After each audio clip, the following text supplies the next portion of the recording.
he is a president who sees no bounds in his authority, and he makes stuff happen. He got his billionaire buddies at Alphabet, at Google, at all these defense industry contractors to pay for his literal golden ballroom. And he's calling in the military so that construction on his golden ballroom goes ahead. And meanwhile, in Pennsylvania, they got notices October 16th. The SNAP benefits are being cut out. Texas, I think, is October 27th. People are panicking. They are buying powdered milk, powdered eggs. They're buying MREs, military rations. And the president cannot be troubled to lift a finger for them.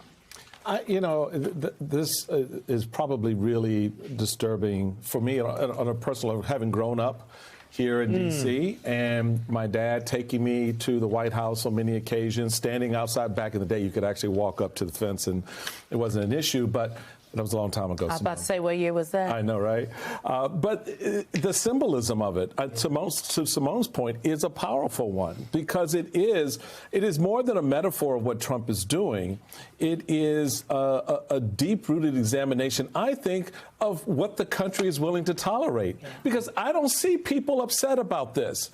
And I would dare say, I know there are other real big things, as Simone noted, that are equally and probably more so important, but they are linked together, I think, in a very real way, that he doesn't care about the food lines that are happening, the lines that are happening at food banks around the country.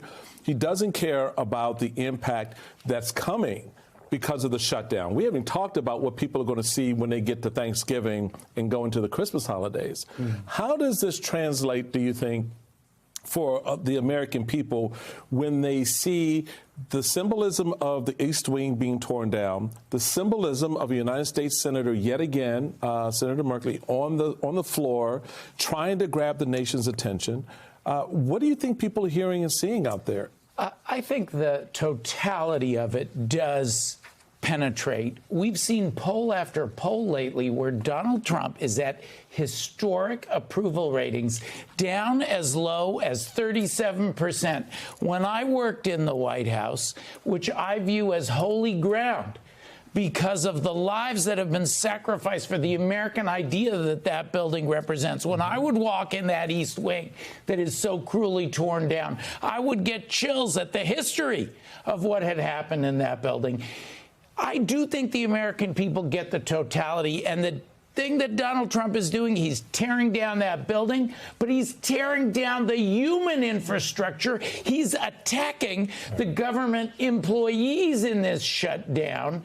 That is why we at the Democracy Defender Fund have gone to court. We've, with our partners, with the federal employee labor unions and other wonderful partners, we've gotten 3 TROs. We got the latest one today to say you can't tear down the human infrastructure. You can't fire people. There's no legal basis to do it in a shutdown. He wants to inflict that same pain. That's not what America is about. So I do think you're seeing a public repudiation of Trump. And of course, we're going to have a referendum on him. New Jersey, Virginia, Pennsylvania, Supreme Court, retention races, and I think you're going to see powerful repudiation. I think it is interesting that the self-proclaimed most transparent administration in American history is, in fact, not so transparent, so much so that they have told contractors they don't want them taking photos of what is happening in the East Wing because they know when Americans see those photos,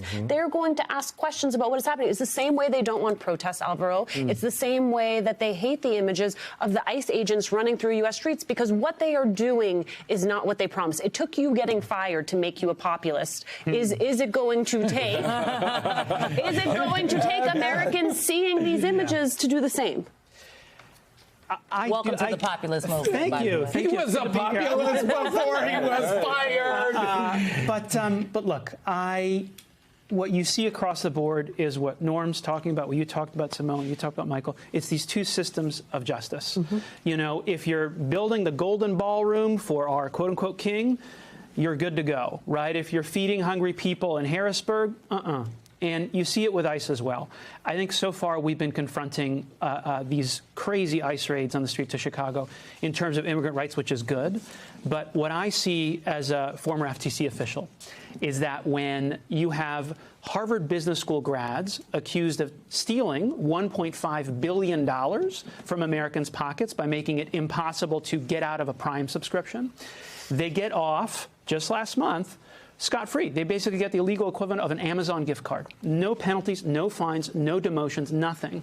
You are a mom who cleans houses for a living. You get 5 guys in bulletproof vests at your doorstep saying you got to go. That is what we are seeing today with this bizarre golden ballroom. That's what we're seeing with the disparity in how Harvard Business School grads, the C-suite is treated in the courts, and how regular people who maybe made a mistake, maybe don't have their papers right, are treated on the street.